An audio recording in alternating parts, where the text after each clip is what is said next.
एक शाम दाऊद अपने पलंग से उठकर महल की छत पर टहलने लगा। उसने छत पर से देखा कि एक औरत नहा रही है। वो औरत बहुत खूबसूरत थी और दाऊद ने उसके बारे में मालूमात हासिल करने के लिए किसी अहम शख्स को भेजा। उस आदमी ने बताया कि वो बत्शबा है जो इल्आम की बेटी और हित्ती ओरिया की बीवी है। तब दाऊद ने अपने आदमी भेजकर उसे बुलवाया और वो उसके पास आ गई और वो उसके साथ हम बिस्तर हुआ। फिर वो वापस घर चली गई। वो औरत हामला हो गई और उसने दाऊद को खबर भेजी कि मैं हामला हूँ। लिहाजा दाऊद ने योआब को यह पैगाम भेजा कि हित्ती ओरिया को मेरे पास भेज दे। योआब ने उसे दाऊद के पास भेज दिया।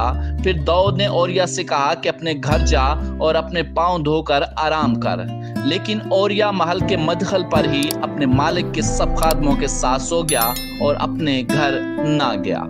जब दाऊद को मालूम हुआ कि ओरिया अपने घर नहीं गया तो उसने उससे पूछा, क्या तू अभी अभी सफर से नहीं आया?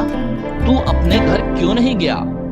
ओरिया ने दाऊद से कहा, अहद का संदूक और इसराइल और यहूदा खैमों में रहते हैं और मेरा मालिक योआब और मेरे मालिक के आदमी खुले खेतों में पड़ाव डाले हुए हैं।